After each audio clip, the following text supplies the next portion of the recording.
PDF. E aí eu tenho que vir para cá. É aqui. Aqui. Aí nesse outro subfolder, mais um subfolder, outro subfolder. Aí que macro para contabilidade, programa.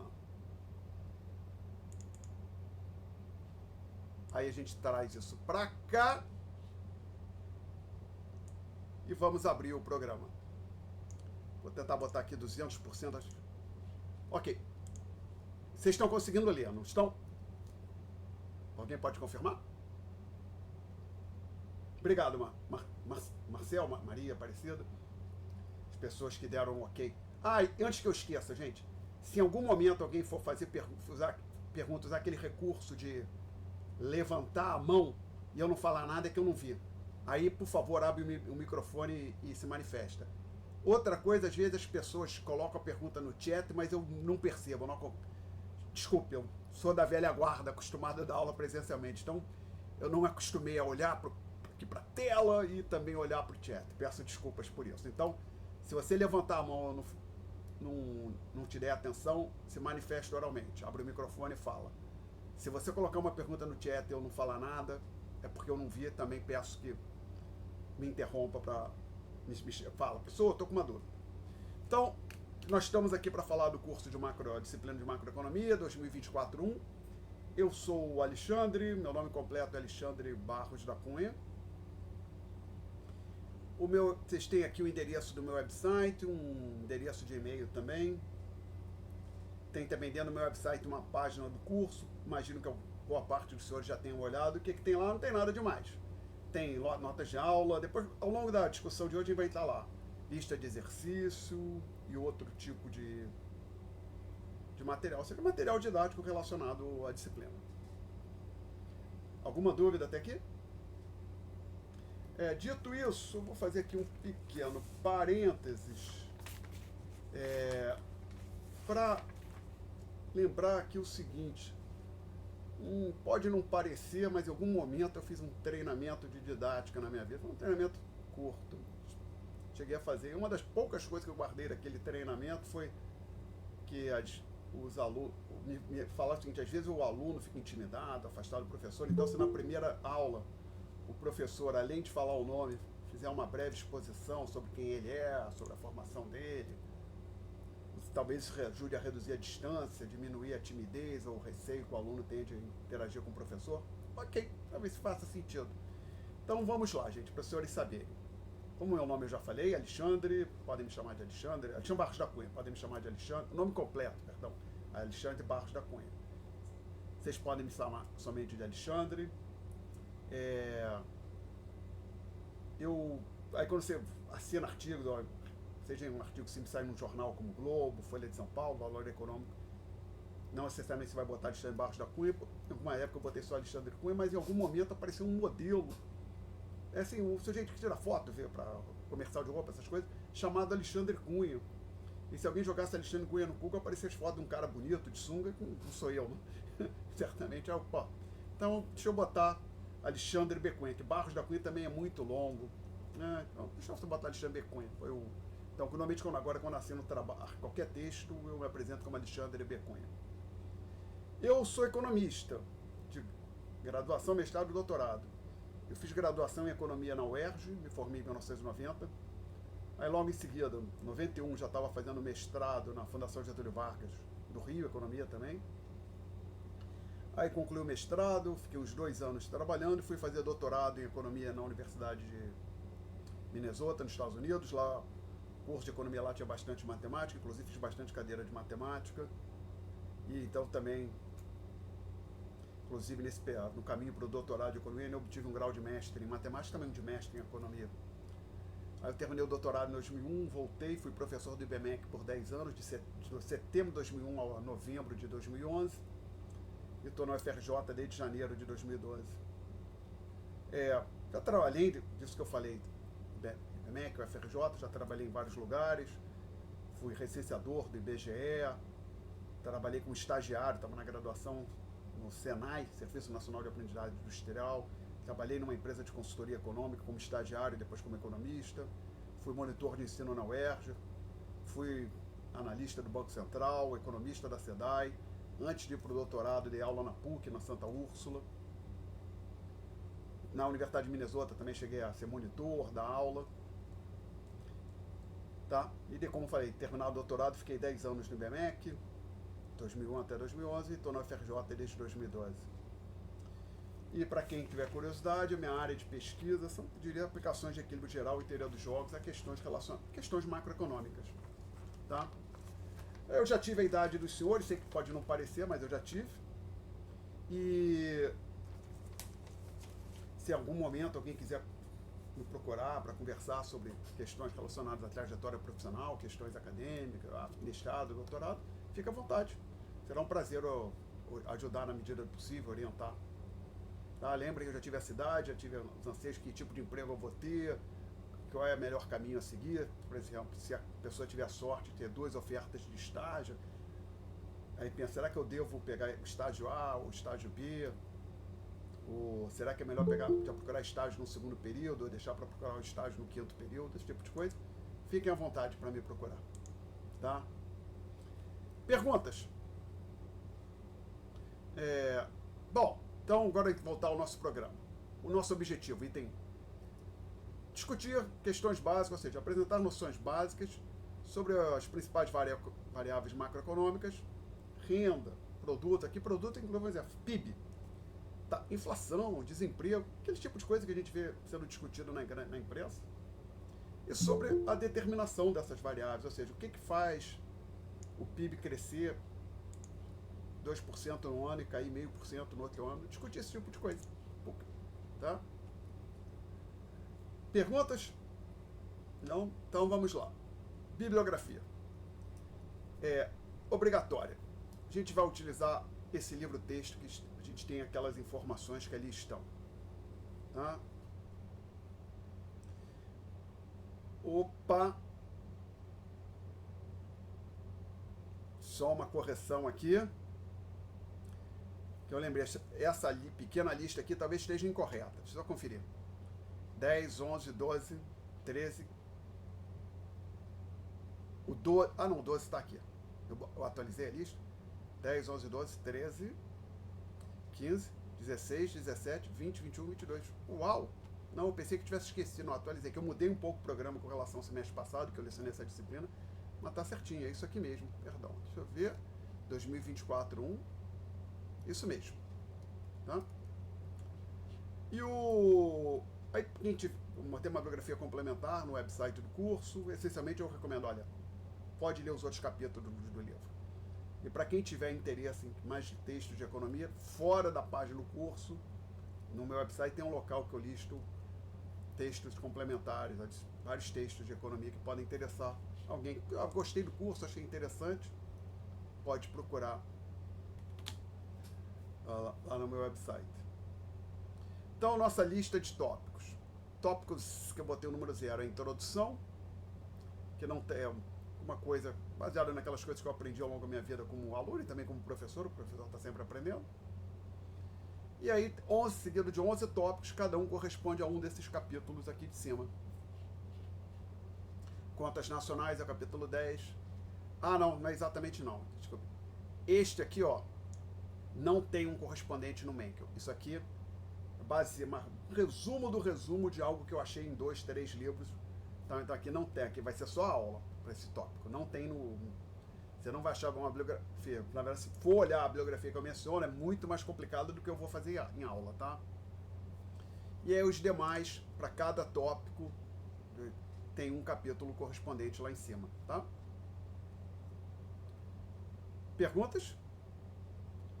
Conteúdo listado acima é ambicioso, talvez a gente não consiga cobrir tudo. Aí, quando chegar no final do curso, a gente vai descobrir o que aconteceu. Qualquer mudança a gente anuncia em sala, tá? Até aqui alguma pergunta, gente? Então eu vou passar para as avaliações, mas a gente vai falar mais sobre biografia, tá?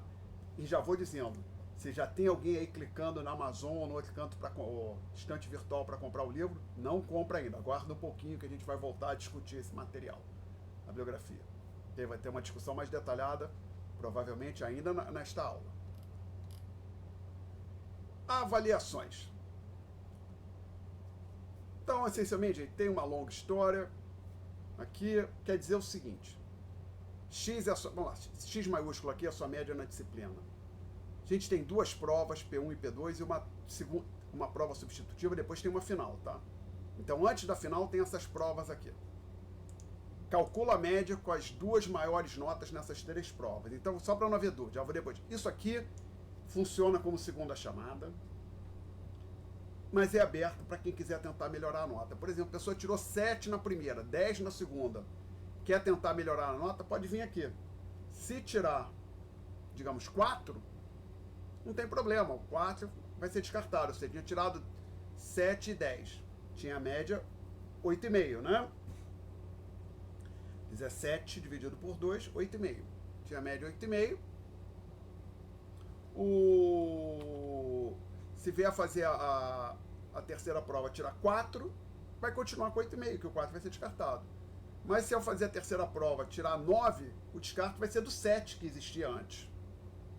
Então, só para não haver dúvida, não há como a pessoa reduzir a média dela ao fazer a terceira prova. Vamos voltar a falar sobre isso ainda. Então, encerrado P1, P2 e prova substitutiva, você tem que ter média 6. Ou 6 ou mais.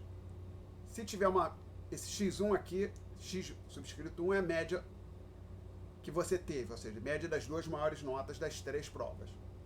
Se tem 6 ou mais, parabéns, você está aprovado. Se tiver nota menor que 3, não pode nem fazer a final, está reprovado. E se tiver uma nota maior que ou igual a 3, porém menor do que 6, o aluno está obrigado a fazer a prova final. E aí seja X2 vai ser a nota na final. A média de quem faz a final, como é que é calculada? A média no curso, que é o X maiúsculo. É a média que tinha antes da final, mais a nota da final dividido por 2. E aí, para quem foi para a final, tem que ter média maior ou igual que 5, né? Para ser aprovado. Senão, o aluno, infelizmente, estará reprovado. Então, basicamente, resumindo, 3 provas antes da final. A gente calcula a média com as duas maiores. A terceira prova funciona como segunda chamada, oportunidade para aumentar a nota. E para quem tem média 6 ou mais, parabéns, está aprovado. Quem não tem média 6 quem não tem média 6, mas tem pelo menos 3, tem a chance de fazer a final. Quem tem menor do que 3, infelizmente, já está reprovado. E a média para passar para quem foi para a final é 5. Alguma pergunta até aqui, gente? Sobre o sistema de avaliação? Ninguém falou nada, então acho que nós vamos em frente. Ninguém protestou? Então aqui já temos todas as datas aqui, ó. 13 de maio a P1, devolução marcada para dali a 2 semanas. Dia 26 de junho a P2. Com a vista marcada para uma 26 de junho, quarta-feira. A vista na sexta-feira. Atenção para isso, não é no dia de aula, no horário. PS, dia 1º de julho, que é uma segunda, vai ser no horário de aula. A vista, ou seja, as provas são sempre no horário de aula. A vista vai ser numa terça, 9 de julho, nesse horário aqui. Prova final, também marcada dia 10 de julho, quarta, com vista no dia 11, que é uma quinta, nesse horário que aqui está. Atenção, aqui está escrito devolução e nas outros momentos aqui, ó, vista. Por quê? Esta prova, devolução não quer dizer que você vai me entregar a prova original. Devolução quer dizer o seguinte: é o dia que eu marquei para eu levar a prova corrigida em sala e entregar para os senhores. Essa prova é entregue para vocês, tá? Aí o Marcos Felipe quer fazer uma pergunta. Pode falar, Marcos. As provas seriam discursivas, objetivas ou mistas? São mais... Pode ter uma que você vai escrever um texto, tem outra que você vai ter que fazer umas contas, baseado nas listas de exercícios, a gente vai falar sobre isso. E eu já lembro que no website da disciplina tem algumas provas antigas, tá? Acho que dos 2 últimos semestres. Então acho que olhando as provas antigas você pode ter uma boa ideia do tipo de questão que eu gosto de perguntar. Então, tá legal, Marcos? Ok? Show, obrigado, professor. Obrigado. Bom, então essa prova de evolução quer dizer eu entrego para vocês. Vista quer dizer que porque eu tenho que, não sei, porque eu tenho que guardar essas provas comigo, a universidade tem que arquivar. Então essa vista quer dizer que é a oportunidade de você ir lá olhar a prova, ver a prova corrigida. Informo desde já que o aluno que for lá olhar a prova, se quiser, pode até tirar foto da prova. Leva o celular, tira foto lá da prova e pronto. Mas entregar não posso. Então é por isso, você tem a oportunidade de ver a prova corrigida, tá? E a devolução da P1 acontece no final de uma aula, numa segunda-feira, que nos 10 minutos finais.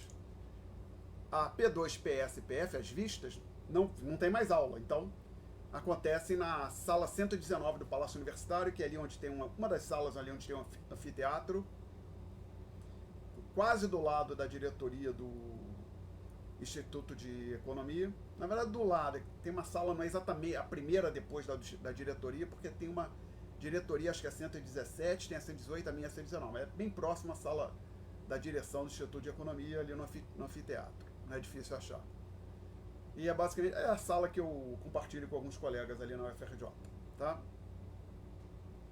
Perguntas? Ok. Então, passar aqui para as outras informações sobre a prova. Então, lembrando, sobre a segunda avaliação. 4 avaliações, 4A, critério, B, datas, 4C, outras informações.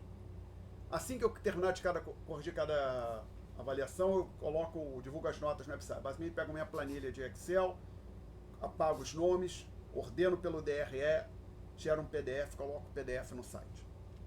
Aí mando um e-mail pelo SIGA avisando. As notas estão no site. Tá? Alguma pergunta até aqui? Não? Então agora eu vou começar a falar da tal segunda chamada. Atenção! A PS funciona como uma segunda chamada, mas atenção, presta bastante atenção, gente, só para não ter dúvida. Então, vou falar aqui de forma bem clara. Eu estou dizendo o seguinte: eu quero que o aluno desta disciplina faça 2 dessas 3 provas. Eu quero que o aluno desta disciplina faça 2 dessas 3 provas. Mas pode acontecer, fiquei doente aqui, e aí, não, você não vai fazer só essa terceira aqui não. Aí não, tá?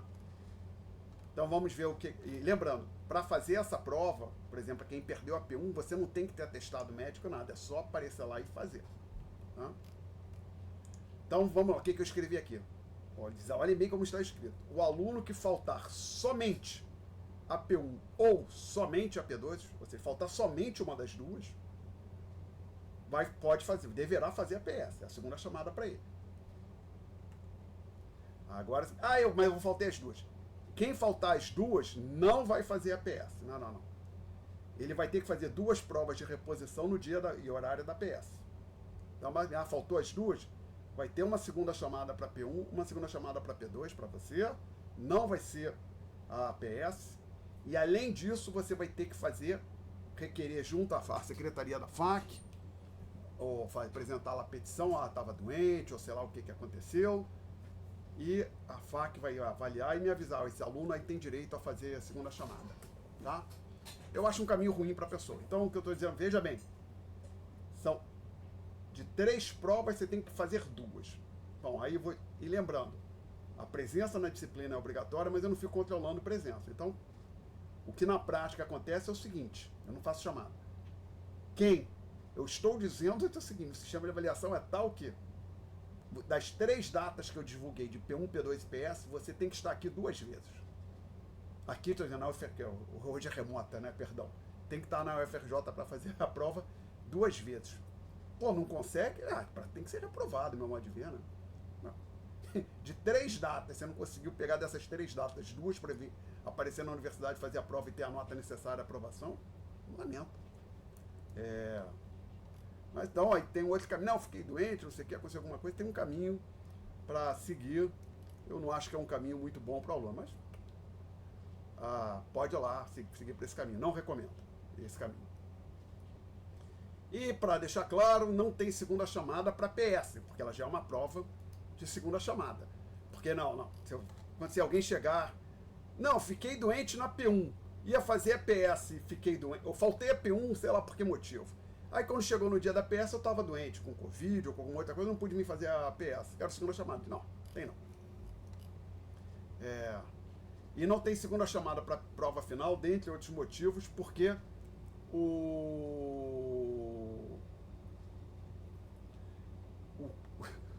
o semestre vai ter fazer aqui um pequeno problema que houve neste semestre, além dos que a gente já decidiu antes de começar a gravação, aqueles que a gente já discutiu antes de começar a gravação, que eu tenho até o dia 12 de julho para lançar as notas. E então, faltou a prova no dia 10, na quarta-feira. Quando é que vai ser a segunda chamada antes do dia 12? Não vai ter.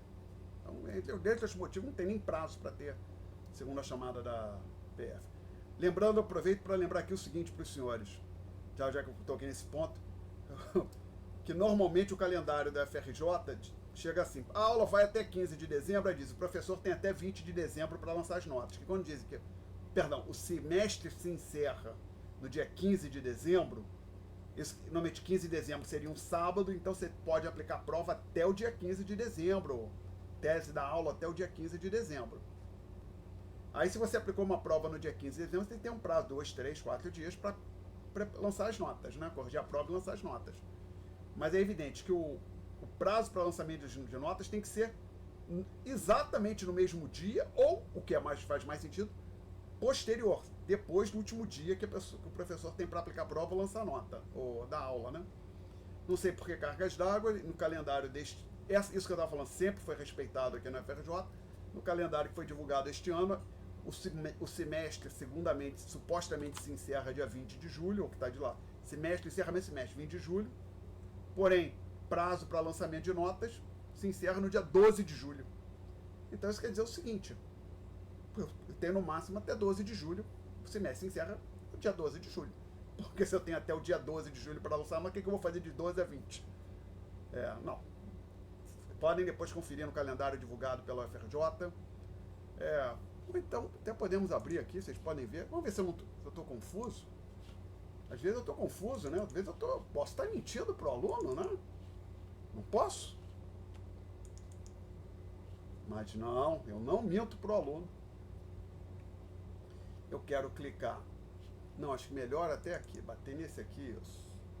Aí eu bato aqui.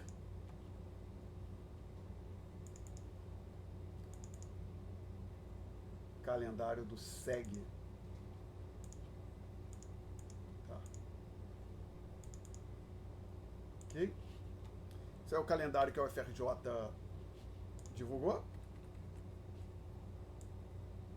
Vamos ver se eu estou correto. Perdão, vamos lá. Não sei se vocês viram, vocês chegaram a olhar esse calendário com detalhe. Está aqui, ó. Isso aqui, perdão, ops, desculpe. Isso aqui, melhor fazer assim. A coordenação não é boa. Não é? Encerramento, o semestre encerra dia 20 de julho. Legal. Primeiro letivo vai até 20 de julho. Primeiro período letivo.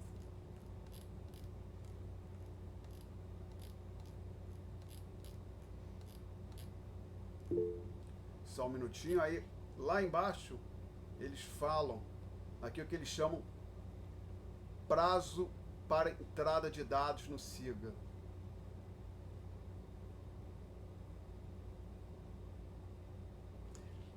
Pauta de nota, lançamento de grau e frequência.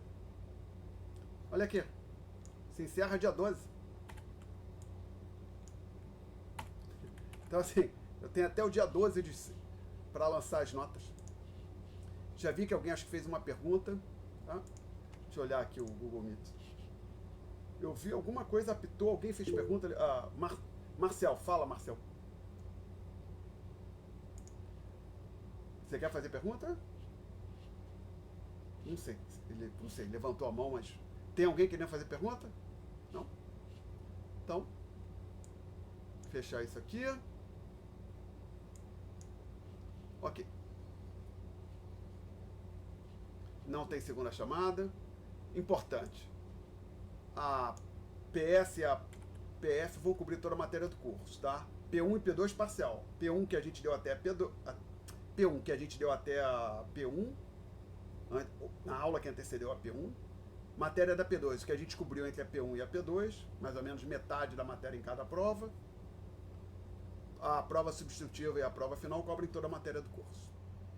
Não tem nada como aula extra, recuperação, reforço, etc. Não, nada disso. Acho que para vocês, nessa altura, já estão no segundo semestre, isso é bem claro, né? Mas quando eu dei aula no primeiro semestre, já tem alguns anos, alguns alunos ficaram surpresos que não haveria uma espécie de recuperação entre a segunda prova e a prova final. Não tem nada disso.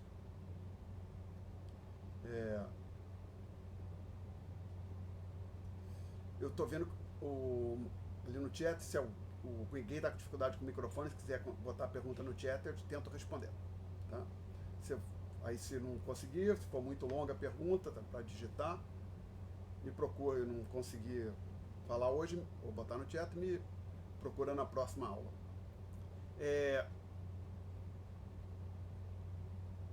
Então, item 6, 5 a gente falou, 6 a gente falou.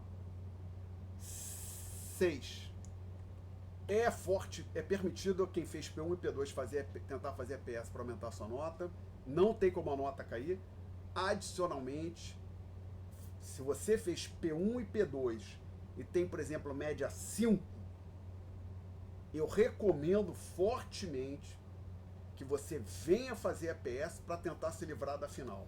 É no seu melhor interesse, a gente ainda vai discutir isso antes de entrar no próximo tópico do programa. A gente vai falar um pouquinho mais sobre essa avaliação, sobre as avaliações. Olha, então vamos lá, gente. A prova é sem consulta e aqui basicamente não pode colar, tá? É claro, cada aluno tem que trazer o seu material, eu vou entregar o papel que vocês vão usar e assim vai. Item 8. Esse aqui, às vezes, dá alguma confusão. Vamos lá, gente. O que está escrito no item 8? Exceto pelo caso de ausência, quem receber nota 0 na P1, na P2, não pode fazer PS. Vamos lá, vamos tentar entender o que está acontecendo aqui. Quem não veio fazer a P1, por exemplo, recebe nota 0. Inclusive, fica lá um 0 na minha planilha de Excel, tá? E eu estou dizendo assim, exceto pelo caso, ou seja, se a pessoa veio, a consequência do item 8, se a pessoa veio fazer a P1, por exemplo, e ficou com 0 na P1, ela não vai poder fazer a PS. Mas, professor, por que isso? Já digo para vocês que eu já adoto há algum tempo esse sistema de descarte de nota. Em algum momento aconteceu, inclusive era, por exemplo, um curso que tinha 3 provas, não tinha final. Tinha 3 provas com P1, P2 e PS com descarte de nota. Aconteceu mais de uma vez de pessoas supostamente inteligentes tiveram a ideia de usar o descarte para colar. Que aí pensa, o cara vem na P1, cola na P1. Se eu não pegar o sujeito colando, ele placou a cola dele, isso impacta a nota. E se eu pegar o cara colando, ele fica com 0, mas o 0 é descartado, aí ele vem fazer a P2 e a PS. Isso já aconteceu comigo. Infelizmente, teve um caso uma vez que foi pego colando na P1, aí fez a P2, a terceira prova, acabou passando na disciplina, e na prática não houve punição, não. E aí eu comecei, e depois aconteceu de novo, aí não me lembro se a segunda vez a pessoa passou ou não, mas peraí, não vai ter mais isso. Então, esse item 8, o que ele quer dizer é o seguinte, se eu pegar alguém colando, a pessoa vai receber 0. E esse 0 não vai ser descartado, vai ficar lá. É isso. Não vai ser descartado porque não vai ter oportunidade de fazer a PS. Claro que agora que eu fiz a discussão, pode acontecer algum aluno ficar preocupado, mas professor, suponha que eu venha fazer a prova, eu vá mal, fique nervoso, eu tive um dia ruim, briguei, ou tinha uma pessoa passando, parente próximo, que eu amo muito, passando mal, eu fiquei nervoso, eu tive um problema sério, ou estava meio adoentado, assim, achei melhor vir fazer a prova, mas fui mal, tirei 0. Pô, isso é injusto. Não se preocupe que isso não vai acontecer. Se alguém vier fazer a prova, tirar de 0, não vai acontecer, mas se acontecer, não tem problema. Eu dou nota 0,1. Dou a nota 0,1 para a pessoa, e aí o que está escrito aqui no item 8 para esta pessoa se torna irrelevante. Então, resumindo, item 8. ele quer dizer o seguinte: quem for pego colando, se acontecer, acho que não vai acontecer, é uma coisa rara, mas se infelizmente acontecer, o zero não será descartado. Não será descartado porque a pessoa perderá a oportunidade de fazer a prova substitutiva. Tá? Desculpe, isso é uma coisa meio chata, eu preferia não falar, mas felizmente já aconteceu em outras ocasiões, então isso tem que ser deixado bem claro. Perguntas, senhores? Não? Então, aí outro item. Aqui, o Luiz acho que quer fazer uma pergunta. Luiz, acho que fica mais fácil pelo microfone.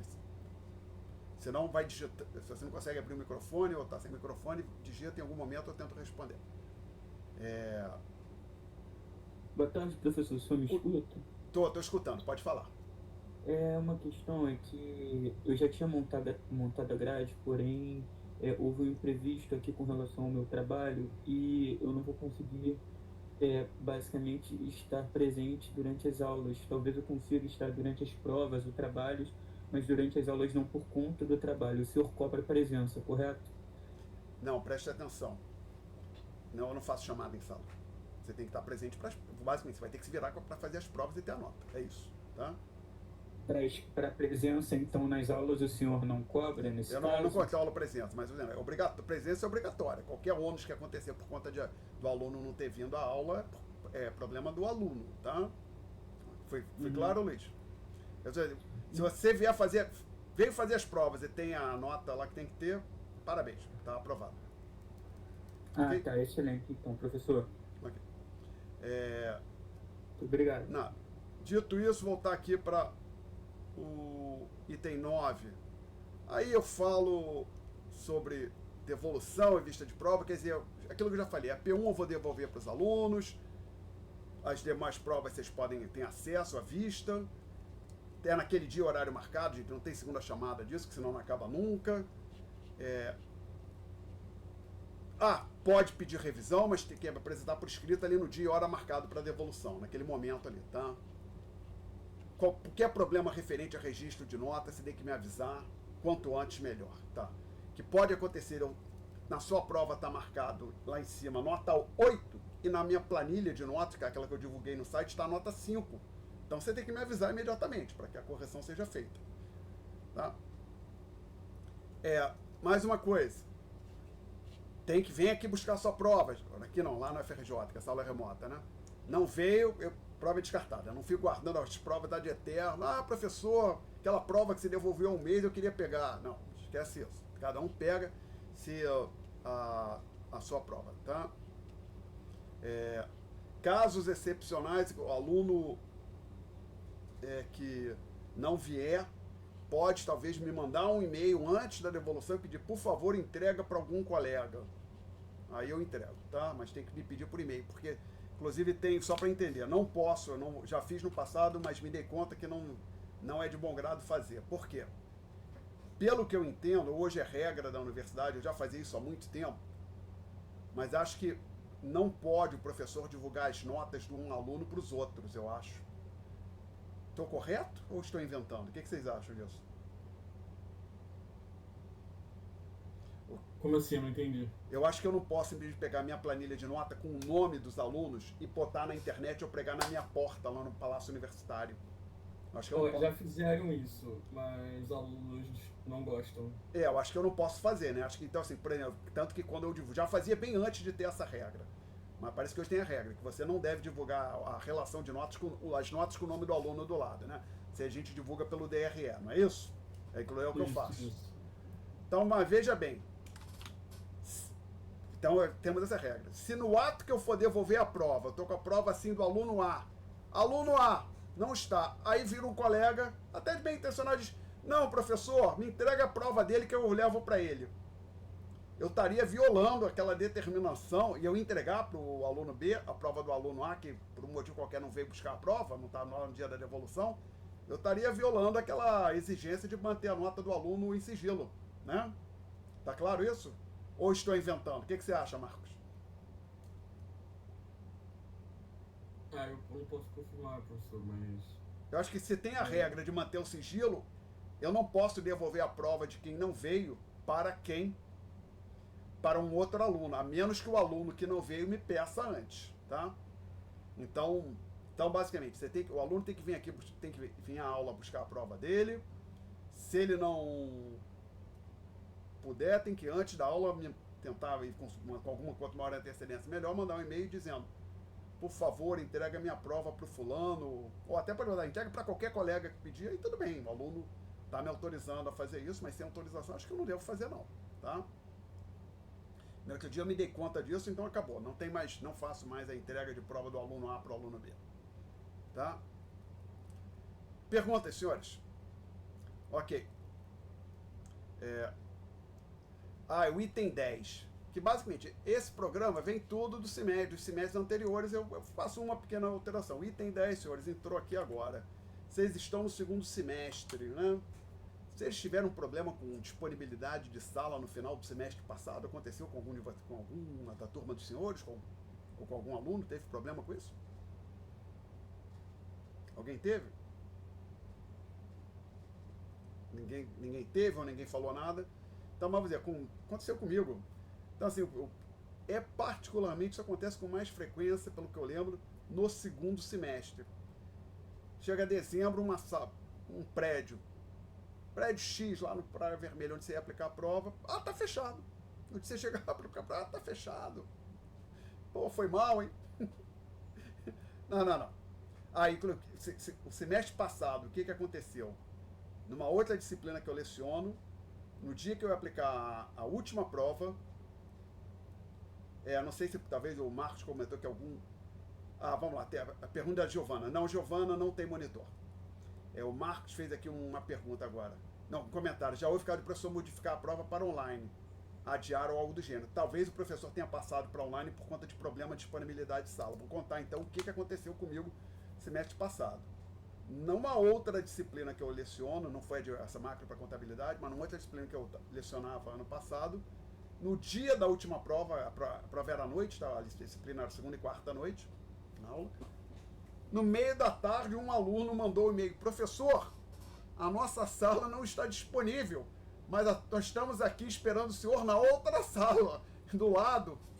A prova, alguma coisa tipo, a sala 10 não está disponível, mas nós estamos aqui na sala 7, sala 8, estudando, aqui esperando o senhor, tá? Aí eu cheguei lá, estavam lá as crianças, os alunos, né?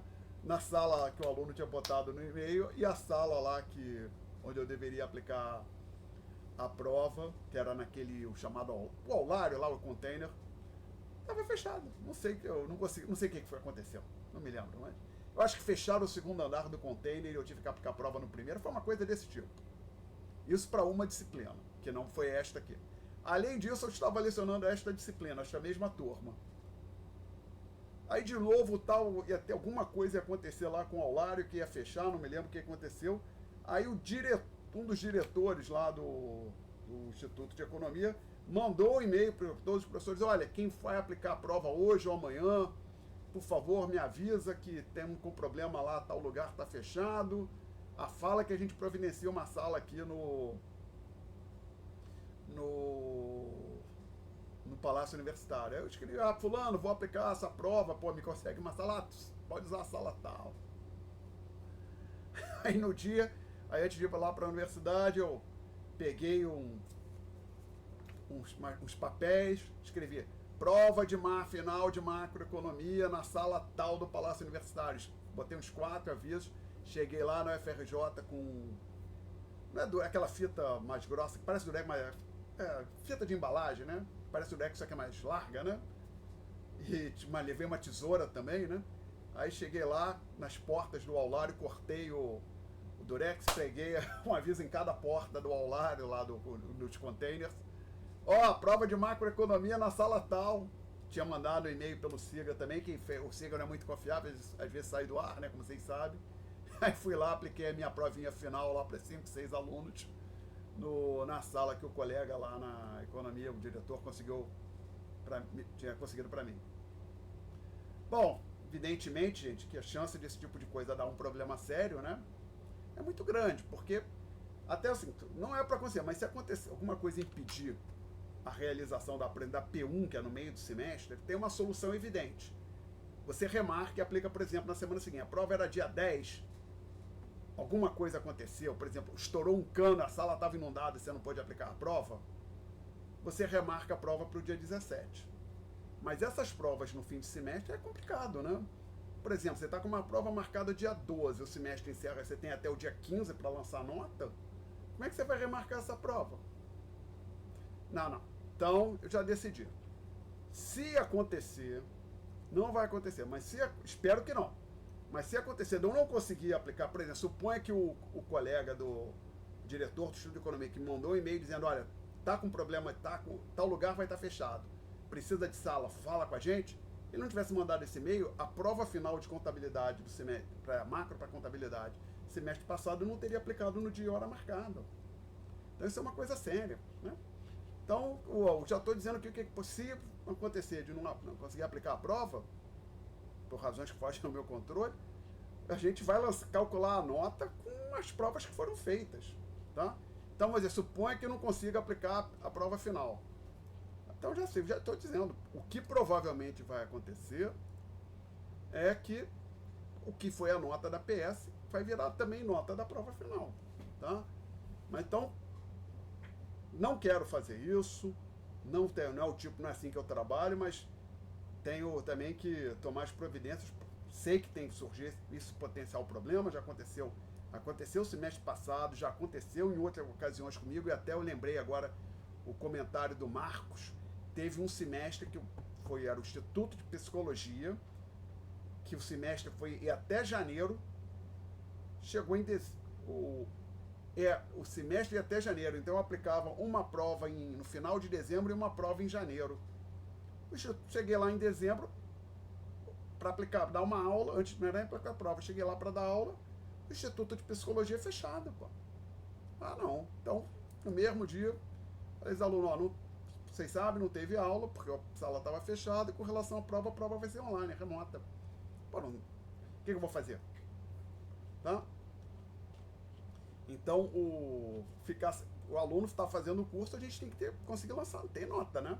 Então, aqui, por exemplo, no caso desse aqui, já fizemos 3 provas, P1, P2 e PS. Ó. Aconteceu algum problema, trancaram a sala da prova final, não consegui aplicar a prova, e não tem prazo para remarcar, ou é muito complicado.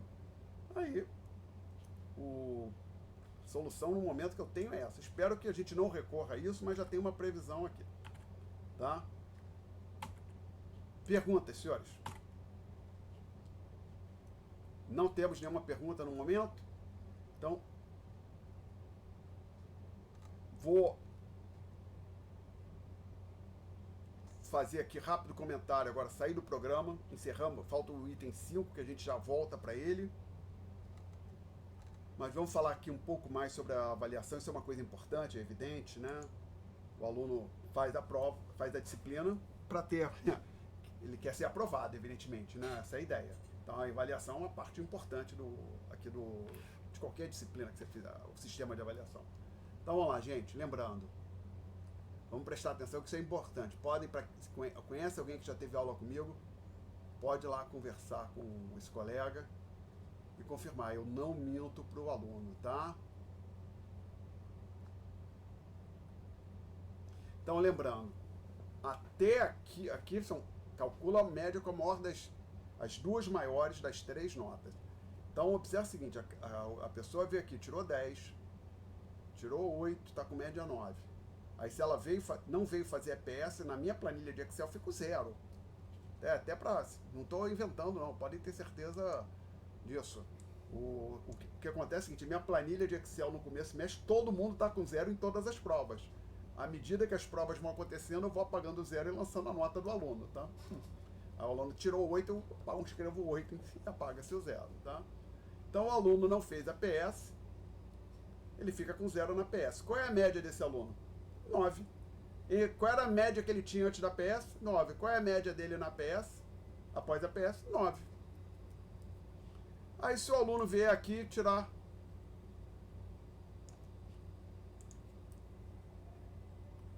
5, a nota dele é 9, a média é 9. Né? E se o aluno vier fazer a PS e tirar 9? Ah, desculpa, não, um caso mais mais limite. Se o aluno vier fazer PS e tirar 8, continua com média 9, que vai ser descartado o 8. Um dos 8. Tem 2 8, um 10 e 2 8, um dos 8 é descartado para o cálculo cômputo da média. Aí se o aluno tirar 9, média 9,5. E se o aluno tirar 10, média 10. Mas isso aí, esses números que eu estou colocando aqui ilustram o seguinte: ninguém diminui a nota ao fazer a PS. O pior que pode acontecer para quem vier fazer a PS é ficar com a mesma média que ele tinha até então. É o pior cenário para a pessoa. Não vou provar aqui, mas se eu quisesse poder fazer como um teorema matemático, enunciar o teorema e fazer uma demonstração. Possivelmente os senhores viram algumas demonstrações de teorema no curso de cálculo, não chegaram a ver? No curso de matemática 1. Chegou a ter demonstração de teorema? Às vezes até, dependendo da pessoa estudou, no próprio final do ensino médio, viu teorema e demonstração. Alguém chegou a ver? Aí o Marcos fez comentário, sim, não é sempre vantajoso. Pode ser, em termos de nota, pode ser indiferente, ficar com a mesma nota. Mas piorar não piora, Marcos. Então, estritamente falando, talvez não melhore a pessoa, ou seja, não seja vantajoso. Mas piorar não piora. Tá? Agora, então, assim, fazer a PS nunca vai baixar a nota da pessoa. Agora, o mesmo argumento poderia ser aplicado para P1 ou para P2. Você não piora a sua nota ao não fazer a P1. Vou dar aqui um exemplo. Então, vamos tentar deixar esse ponto claro. Deixa eu tentar apagar aqui. O que você está querendo dizer, Alexandre? Suponha que alguém chegou aí na véspera P1. Ah, não me preparei, sei lá. Não vou fazer a P1. 0. Desculpe aqui. Tem alguma coisa que está fora do lugar. É isso aqui, eu acho. Agora vai. Não veio fazer a P1, 2. Veio fazer a P2, tirou 4. Veio fazer a PS e tirou 6. Qual é a média desta pessoa? 5. E se ao invés de não fazer a PS, a pessoa não fazer a P1, a pessoa tivesse vindo fazer a prova e tirado, por exemplo, 2. Média 5. Mas se a pessoa tivesse vindo fazer, jogado aí, não estou muito preparado, mas deixa eu lá tentar, vamos ver o que acontece, e tiver tirado 5. Aí essa média seria 5,5, né? Então assim, mesma coisa, que a mesma lógica que funciona para PS, funciona para P1 e para P2. Você nunca reduz a sua média ao fazer a P1, nunca reduz a sua média ao fazer a P2, nunca reduz a sua média ao fazer a PS, tá? Sempre é melhor fazer a prova. Então, tendo em vista o sistema de avaliação que a gente tem, 3 provas a gente descarta a pior nota, o que eu recomendo para todo aluno é o seguinte: faça o possível e o impossível para estar presente na P1 e na P2. Se após a P1 e a P2 você estiver satisfeito com a sua nota, aí você não faça a PS. Tá? Então, a minha sugestão: faça o possível e impossível para estar presente na P1 e na P2. Porque a PS é matéria toda, P1 e P2 é parcial. Outra coisa, corrija a P1, a maior nota é 9,5. Mas eu gosto de notas altas. Eu gosto de dar nota alta, mas os alunos não me ajudam. Aí eles fizeram a prova, a maior nota é 9,5. Mas eu tô lá, eu gosto de notas altas. O que acontece quando a maior nota na P1 é 9,5? O que vocês acham que acontece?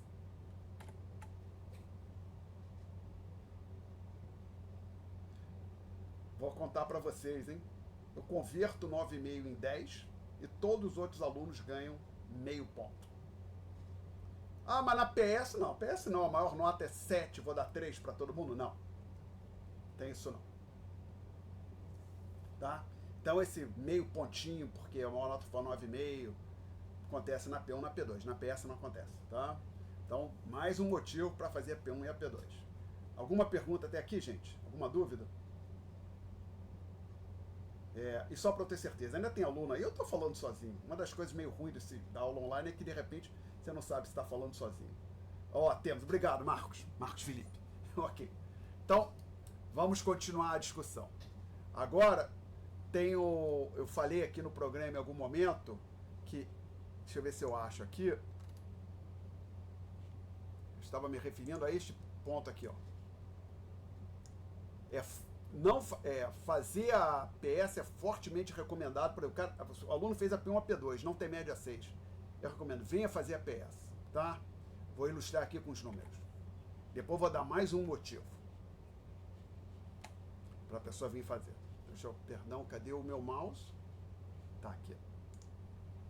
Suponha que um aluno veio aqui, fez a P1, tirou 2. Fez a P2, tirou 6.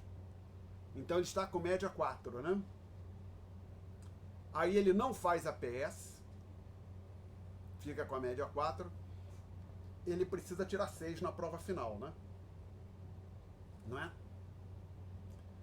Então, olha o que eu vou dizer aqui para você. Suponha que o aluno venha fazer a PS. Então vamos lá, nessa situação aqui, ele está com média 4. Se eu não estiver confuso, 2 mais 6, 8, dividido por 2, 4. Precisa tirar 6 na prova final. Se eu estiver errado, me avisa. Tá? Obrigado. Vários alunos falaram que tem. Quando eu perguntei de aluno, obrigado. Esses alunos que responderam. Gente, supõe que esse aluno aqui, esse aluno hipotético aqui, ele vem fazer a prova substitutiva e tira 4. O que acontece com 2? Vai embora. E 6 mais 4, 10, 5. Ele agora está aqui, antes estava com média 4, tem média 5. E ele que se não fizesse EPS precisaria tirar 6, agora precisa tirar somente 5 na prova final. Então se o aluno fez a P1, a P2, não passou, faz a PS. Pô. Você pode reduzir a nota que você precisa na prova final. Ou, dependendo de como você for na prova... Peraí. Dependendo de como você for na prova substitutiva, se chegar aqui na prova substitutiva, você tirar 6, você está aprovado, nem tem que fazer a prova final. Tá? Então você pode interpretar assim, para o aluno que fez as 2 primeiras provas, a prova substitutiva é como se fosse uma primeira prova final, que ele não vai ser prejudicado por fazer, que pode não afetar a média dele, ele vai para a final na mesma situação que estava antes, ou reduzir a média que ele precisa para na prova final, ou até mesmo se livrar da prova final. E agora tem mais um motivo para a pessoa, um aluno nessa situação aqui, ou seja, fez P1, P2 e não tem média 6, fazer a prova substitutiva. Gente, vamos aqui pensar o seguinte. Imagine essa situação aqui. Suponha que tem 2 alunos fecharam aqui, só colocar a média antes da prova final. Suponha que eu tenho aqui um aluno com média 7 antes da prova final, ou seja, depois de P1, P2 e PS, esse aluno está com 7 e outro aluno está com 5. Tá? Então esse aluno que está com 7, ele não vai fazer a prova final e vai ficar no histórico dele com média 7. Aí suponha que esse aluno... E agora uma pergunta que eu vou fazer para os senhores. Eu nem vou perguntar, vou afirmar. É inequívoco, é evidente que o aluno que está lá com a média 7 teve um desempenho acadêmico superior ao aluno que teve média 5. O motivo eu não sei. O fato é que o aluno com média 7 teve um desempenho superior ao aluno com média 5. É isso. Agora, suponho que o aluno, que eu fique com peninha e dê uma prova final super fácil, mamão com açúcar, ou molezinha.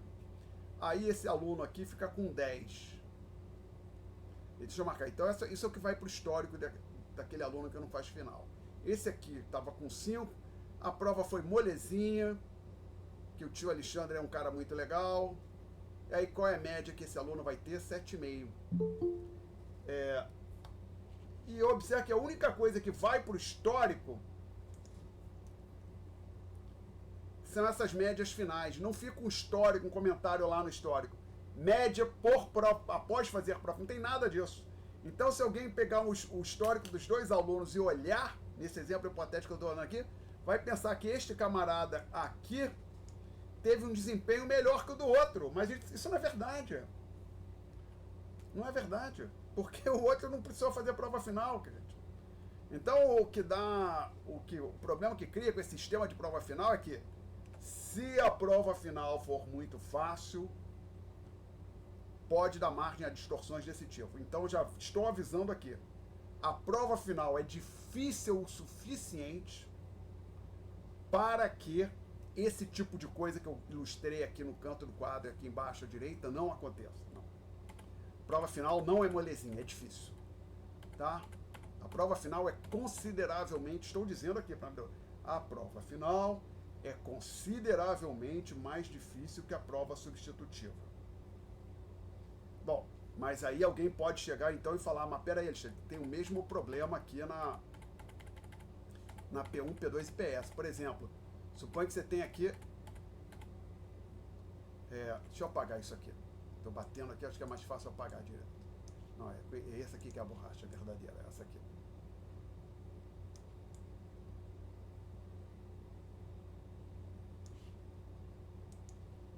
Suponha que esse aluno aqui tem 9, aí um outro aluno tem 8, 6, tá? Aí este sujeito aqui tem média 9, este aqui tem média 7, né? Aí este aluno da primeira linha não faz a PS, fica com 9, evidentemente, né? Mas este outro vem fazer a PS, tira 10, fica com média 9 também. Aí alguém, pô, mas é o mesmo problema que você tem lá naquele canto, aquilo que estava aqui à direita, que você apagou agora, né? Você até apagou de propósito, hein? Não, tem um problema não. Por quê? Este aluno aqui, ó, se ele quiser, ele pode vir aqui fazer EPS. Então, se a PS for fácil, porque pronto, a PS é aberta para a turma toda. Qualquer pessoa pode vir aqui, pode chegar a fazer a PS para tentar aumentar a sua nota. A prova final, não. Então, a PS ser fácil não dá margem àquela distorção que eu discuti lá embaixo no canto à direita ali do quadro.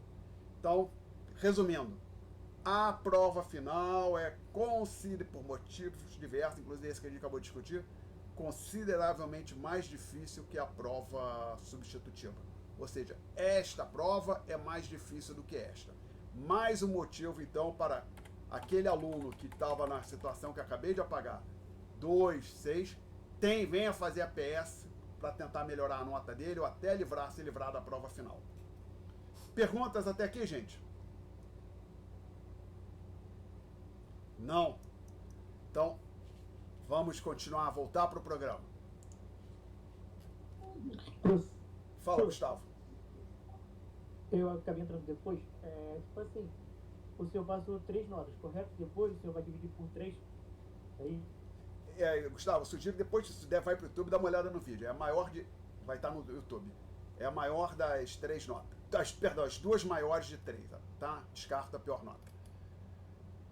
Gente, outras perguntas aqui. Outras informações. Antes de... Então lá, pergunta do Gustavo.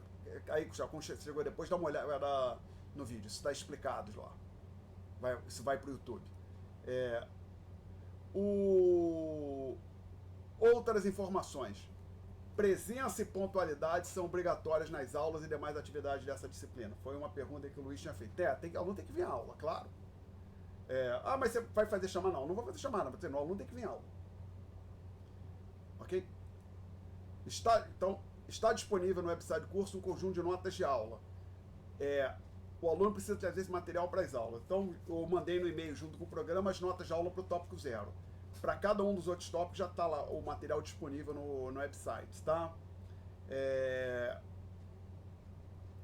O fato de existir nota de aula não é que eu estou fazendo para o aluno não precisar vir à aula, não. Eu faço as notas de aula, uma das coisas é para eu precisar escrever menos no quadro, para ir mais rápido e cobrir mais matéria, tá? A minha sugestão é que o aluno imprima as notas de aula e traga em pré-final de aula fazer anotação. Mas tem gente que traz, por exemplo, até celular, por exemplo, agora lecionei uma disciplina no mestrado, tinha também as notas de aula, vários alunos estavam com ou notebook ou um tablet, tinha aluno com tablet e fazia anotação no próprio PDF ali na hora, tá? Mas acho que o ponto é, você tem que ter as notas de aula em mãos. Daqui um exemplo. Aqui do tópico 0. por exemplo, eu não vou escrever, tem nas notas de aula que eu estou divulgando antes, eu não vou escrever essa frase no quadro. Ah, mas você vai projetar? Não, porque nem todas as salas têm projetor, não. Então, eu vou assumir que um aluno tem as notas de aula em mão, e, consequentemente, nem tudo que vai ser escrito, nem tudo que está escrito nas notas de aula será reproduzido no quadro. Pouca coisa vai ser, na verdade. Então, o aluno tem que estar com o material das notas em mãos. Perguntas? Até aqui. Voltar aqui para o programa. Acho que aqui em contabilidade isso normalmente não causa dúvida. Eu leciono às vezes até o semestre tem lecionado uma disciplina para relações internacionais. Parece que lá, pelo que eu entendo, é comum vários professores pedirem para o aluno ler ou estudar o material que vai ser discutido antes da aula. Então, na quarta-feira, o professor vai discutir, por exemplo, a Segunda Guerra Mundial. Aí pede para o aluno, leia esses textos sobre a Segunda Guerra Mundial antes da aula. Não é o caso aqui. Você não precisa estudar antecipadamente a matéria que vai discutir em sala. Eu acho que é mais proveitoso, acredito, mas claro, aí cada pessoa tem a sua maneira de estudar, a sua maneira de aprender, né? Eu acredito, pelo menos para mim, esse tipo de curso como esse aqui era mais proveitoso. Eu primeiro ter aula, ver o que o professor tinha para falar, para depois estudar o material que ele tinha dado em aula e o livro. Como eu acredito que o grosso da turma vai fazer, mas se você quer, evidentemente, se você prefere olhar antes da aula o material que vai ser discutido, você pode fazer também, evidentemente. Temos lista de exercício, elas não vão valer pontos, mas tem uma lista para cada tópico, exceto o tópico 0, ou seja, os tópicos de 1 a 10 ou de 1 a 11, agora são quantos tópicos? Excluindo 0, é de tópicos de 1 a 11. Então tem 11 listas de exercício no website, tá? As listas são fundamentais, ou seja, não precisa imprimir, trazer, me entregar, por quê? Dentre outras coisas, eu consulto assim, antes de preparar a prova, a primeira coisa que eu olho quando eu vou preparar a prova são as listas de exercícios, tá? Então, primeira coisa que o aluno tem que saber fazer, ou estudar para ir bem, ter uma boa nota nessa disciplina, a primeira coisa é o conjunto das notas de aula. Então, das listas de exercícios. Tá? Não saber fazer as listas flertar com a reprovação, com nota baixa. Já tem gabarito no website, alguém perguntou no chat. Normalmente não tem correção em aula, mas se as pessoas... tô com uma dúvida, pessoa, mesmo com gabarito não tenho dúvida, é só me perguntar, tá? Ok? O aluno deve visitar o website do curso, familiarizar com esse conteúdo, não tem nada demais, não vai mudar muita coisa. A única coisa que deve ser adicionado ali ao longo do semestre é as notas das provas, que eu falei, vou botar uma planilha de nota lá, depois da P1 bota a planilha, e à medida que as outras provas forem acontecendo, eu boto ali, trocando o PDF, né? Para colocar a informação das notas subsequentes. Tá? E também depois da P1 eu coloco no site as perguntas da P1 com gabarito. Depois da P2 a mesma coisa. Mas a princípio o site não vai mudar. Então você pode ir lá dar uma olhada no site. Não tem nada de muito misterioso lá. Tem lista, notas de aula, assim vai. Esse tipo de coisa. Uma coisa que tem lá no canto, se você sair cavucando lá, você vai achar um link para o meu canal no YouTube, que a única coisa que tem são aulas. Se você entrar no YouTube e botar Alexandre Barros da Cunha, você vai achar o canal sem muito esforço. Lá tem, inclusive, um curso chamado Macroeconomia, que foi algo bem parecido com esta disciplina.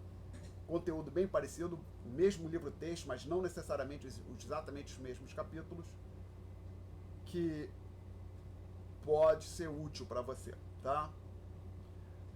Mas lembrando que, às vezes, como eu falei, não é exatamente o mesmo conteúdo, então às vezes o curso muda, mesmo que a intenção fosse o mesmo conteúdo, muda um pouquinho, mas esse curso de macroeconomia é parecido com o que está acontecendo aqui com os cursos que nós teremos. 6. Por favor, vê se você está inscrito regularmente na disciplina, particularmente se você está inscrito nesta turma, na turma, que acho que é a turma B, né, se eu não estiver confuso, guarda essa informação que já aconteceu comigo, quando uma disciplina que eu lecionava, tinha economia monetária com o professor Alexandre, e para complicar as duas disciplinas no mesmo horário, Economia monetária com Alexandre, economia monetária com outro professor. Um aluno que estava assistindo aula comigo, na verdade estava escrito na cadeira do outro professor. E aí já viu a confusão, né? Então, confere isso com cuidado, certas vezes confere qual é que você está inscrito nessa aqui, a gente está no lugar certo para evitar confusão, tá? Item 7. Botei isso depois, quando a gente voltou da pandemia, eu mantive, porque antes da pandemia não tinha esse negócio de aula online, né, remota, só foi passar a fazer isso com a pandemia. Agora tem essa possibilidade, e aí eu vou dizer que é hoje, não, vou dar aula online. E aí o que é, não sei se vocês vão lembrar, vocês lembram que pouco depois que isso foi em 2022, teve um carnaval em abril, lembram disso? Vocês não estavam na FRJ ainda, pela boa parte dos senhores. Teve isso, foi acho que 2022, carnaval em abril. E a gente estava em aula na FRJ, tinha acabado de sair da pandemia, se não falha a memória. Aí, o que aconteceu? Ah, não pode ter aula porque o trânsito está confuso por causa desse carnaval em abril, não era feriado, mas não podia ter aula porque não tinha onde, sei lá, uma coisa desse tipo. Cheguei lá na última aula presencial antes do que dar o carnaval em abril, falei para os alunos, gente, semana que vem, estão dizendo que não pode ter aula, tem essa não, aula remota. Tá? Então, por exemplo, teve um tiroteio, fecha tudo, não tem aula, aula remota. Semestre passado eu fiz isso também. Choveu, está chovendo muito, não pode, Rio de Janeiro não pode ter aula na UFRJ, aula remota. Tá muito quente, aula remota. Que assim, vou olhar, peraí, o trânsito está ruim, não tem aula. Choveu muito no Rio de Janeiro, não pode ter aula. Tá calor no Rio de Janeiro, não pode ter aula. Vai ter aula quando? Assim, enquete que eu via. Trânsito ruim, não tem aula. Tiroteio, não tem aula. Choveu demais, não tem aula. Tá muito quente, não tem aula. Sobram poucos dias para a gente possa ter aula, hein? Complica bastante. Então, não. Então, pode acontecer da gente ter outra aula online ao longo do semestre. Em particular, não, teve outra pandemia, Covid, dengue, todo mundo tem que ficar em casa, imediatamente sistema aula remota. A gente não vai parar, não.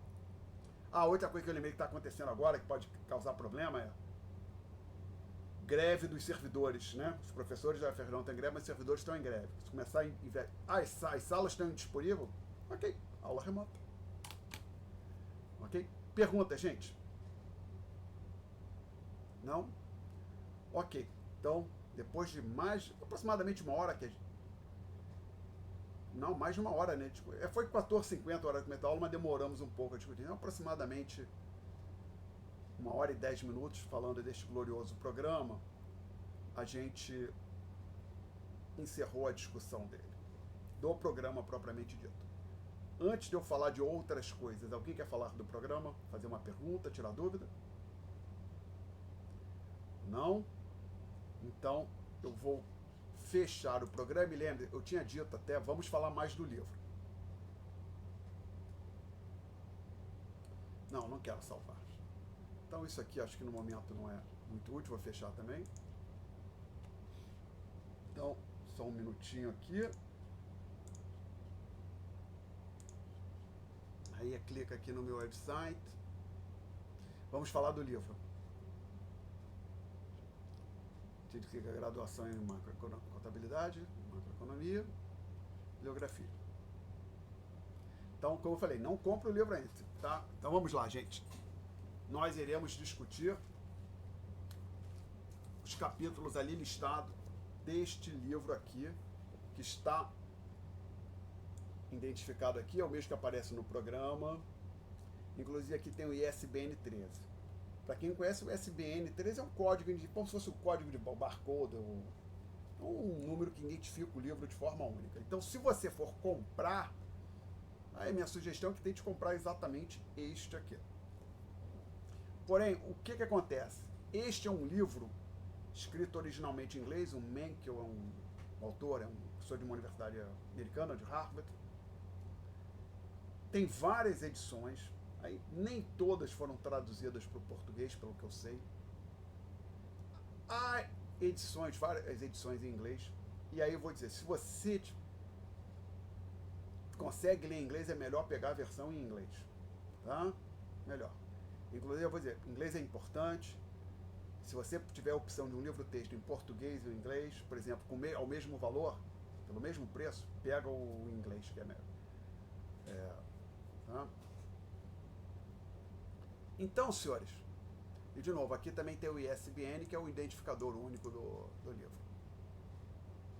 Inclusive, eu acho que aqui na chamada estante virtual, você pode fazer a busca por ISBN. Deixa eu ver aqui.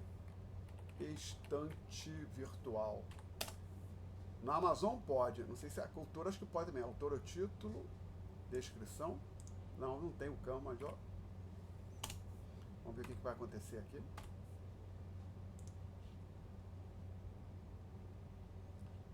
Não. A estante virtual não funciona. Deixa eu ver se jogar no Google. ISBN, né? Isso. Tá lá. Aí você aparece em alguns lugares, tá? Livraria Leonardo da Vinci lista o ISBN. Caso. Hoje chama ISBN 13, que antigamente o código era com 10 algarismos, agora são 13. Tá? Então tá aqui ISBN 10 e aí ele chamou aqui o código barra, é o ISBN 13, tá? Aqui ó, faz uma ISBN, ó, o ISBN 13.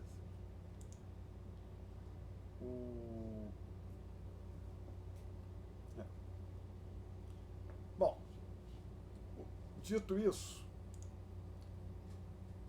tem mais coisas para a gente considerar aqui. Voltar aqui para o quadro. Que o que aconteceu foi o seguinte: o Mencken escreveu um grande livro chamado, seria em inglês, Introduction to Economics, Introdução à Economia, que tem assim, digamos, uns 10 capítulos, ou 6 capítulos, digamos, de geral. Aí um grupo de capítulos, digamos, 15 capítulos de microeconomia. Vocês já tiveram o curso de introdução a micro, né? E mais uns 10, 12, 15 capítulos de macroeconomia. Aí o que o Mencken fez? Então isso aqui é um livro, essa Introdução à Economia, é um livro para ser utilizado em 2 semestres. Ou seja, um único livro tem um conteúdo para introdução à microeconomia e conteúdo para introdução à macroeconomia. Porém, até para vender mais o livro, que os autores escrevem livro também pensando em vender e receber os direitos autorais, né? Ele fez o seguinte. Vou pegar aqui outra cor, vermelho. Ele combinou isto aqui, esses 2 pedaços, e fez um novo livro, que é, ou seja, um livro que contém parte do conteúdo do Introdução à Economia, que ele chamou de Princípios de Microeconomia.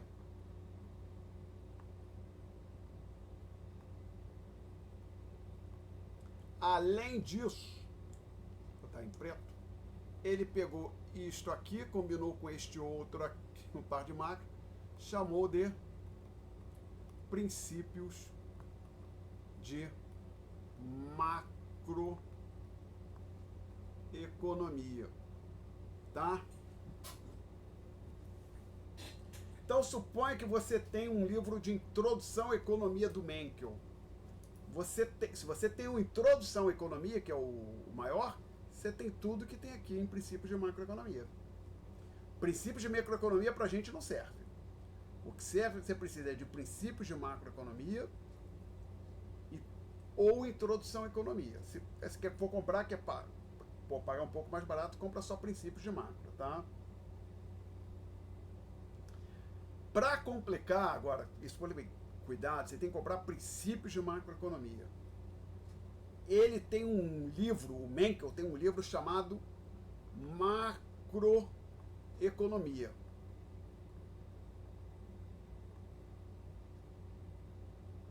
Ou seja, o mesmo autor tem um livro chamado Macroeconomia. Atenção porque eu vou fazer.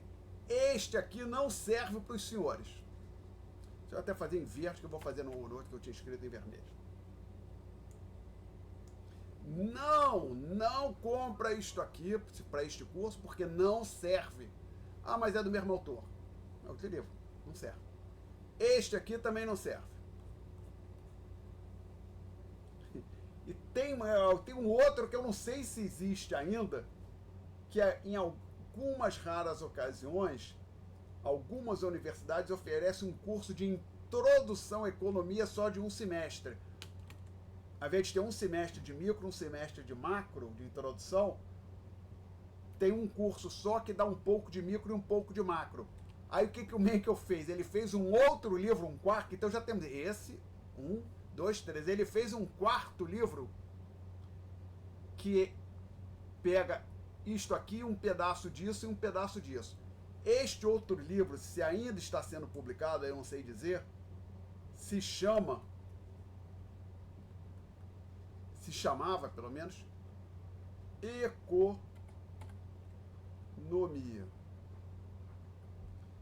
Então eu já vou dizer para os senhores, este livro também não serve, porque é incompleto.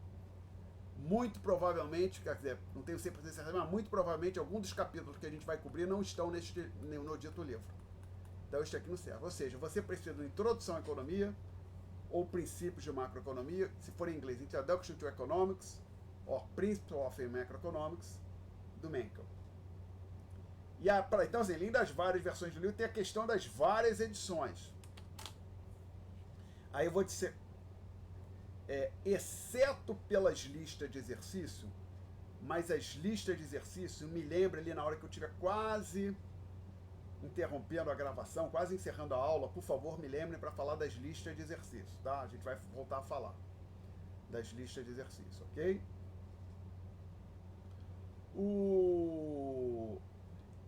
Se você tem uma outra edição, aí não tem diferença. Por exemplo, eu já dei aula com este aqui, que é a tradução da 6ª edição norte-americana, e também já dei aula com a tradução da 4ª ou da 5ª edição.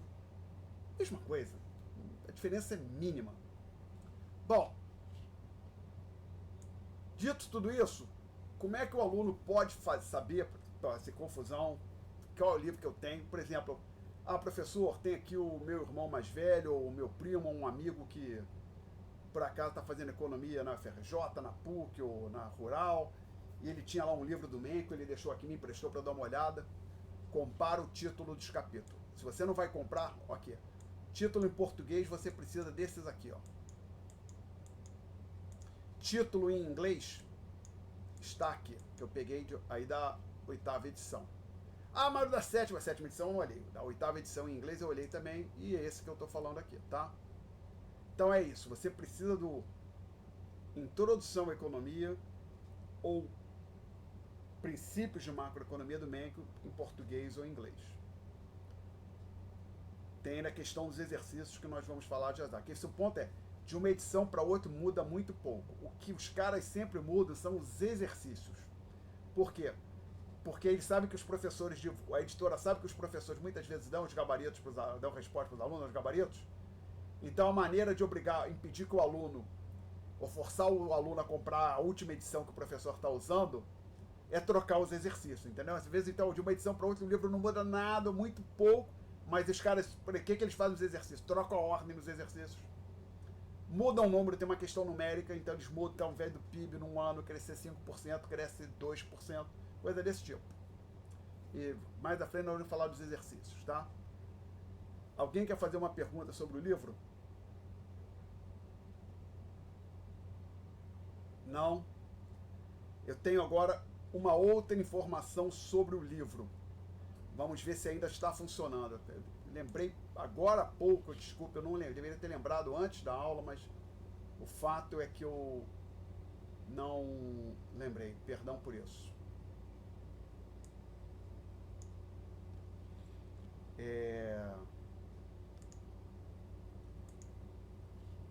Só um minuto, deixa eu vir para cá. Marcos, FRJ.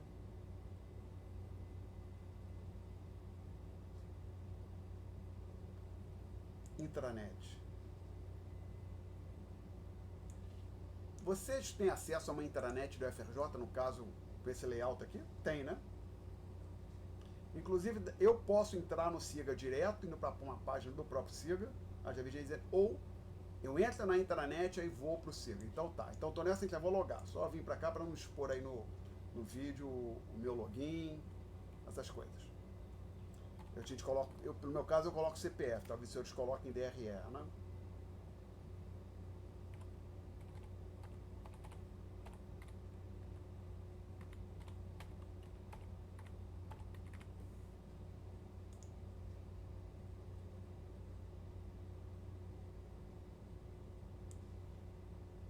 Ok. Então, quando eu entro, eu acabei de logar, eu caio aqui. Tá? Aí, se eu clicar neste lugar aqui, Proxy, abre essa página. Aí eu clico em Acesso Proxy. Aí eu clico em Cengage Learning, que é a editora do livro do Menkel. Aí dá essa mensagem aqui, eu digo, não tô nem aí, vai em frente, aceita o risco e continua. Aí vai ficar carregando aqui alguma coisa, vamos ver se o livro está disponível.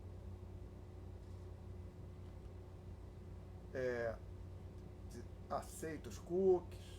Como é que eu faço? Dá para eu entrar aqui? Eu vou botar um contínuo sem nada. Não, bota aqui, contínuo e dá altern account, acho que vai. Aceito.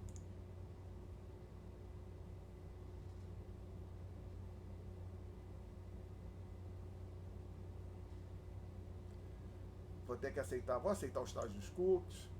Agora Start Building Our Library. Agora aqui Search. Menkel. Acho que eu vou ver com ele. Botei o nome certo. Vou tentar de novo. Menkel.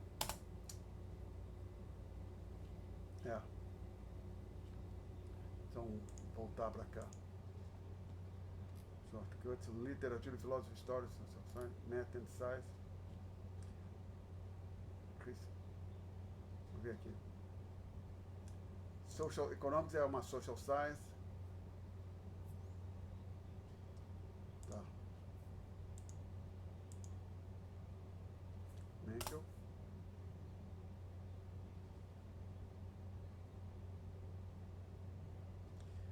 Desculpe, gente, não está aqui. Em outros semestres eu já consegui acessar uma versão digital do livro aqui, não estou conseguindo. Me parece que basicamente depende do que a UFRJ renova a cada ano, então talvez o livro que estava disponível deixou de estar, então eu não localizei. Mas talvez alguém desculpe por isso, tá? Eu deveria ter lembrado de checar antes da aula, peço mil desculpas. Então, infelizmente, esse recurso de fato não vai funcionar. Sai. Tá? Peço desculpas por isso. Então, não tem. Mas, de qualquer maneira, acho que era uma versão bem limitada que não tinha como imprimir, nem salvar, gerar um PDF para salvar. Mas, tá? Então, agora, a gente falou do livro, daqui a pouco a gente tem que encerrar, está quase na hora. Deixa eu ver, a gente falou do programa, falamos do livro, não vai dar tempo para a gente falar de muito mais coisa. Não fujam ainda. Então, livro eu falei. Alguém quer fazer uma pergunta sobre o livro? Marcial, pode falar.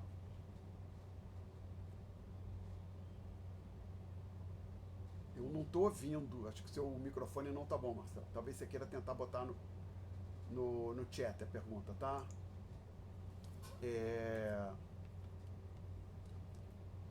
Ops, depois você conversa com teus colegas sobre isso. Quem está vendo, entre em contato aí com o Marcel. Conversa aí com os colegas, tá?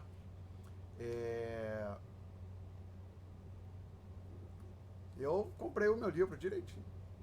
Dito isso, outra coisa que tem esse material, então na próxima aula a gente vai começar a discutir o tópico 0, estamos quase parando por hoje. Já eu vou, não vão embora ainda, tem mais algumas coisas para falar ainda, mas vou basicamente parar. Alguém, antes de eu interromper a gravação, alguém quer fazer uma pergunta agora? Não? Então vou parar a gravação.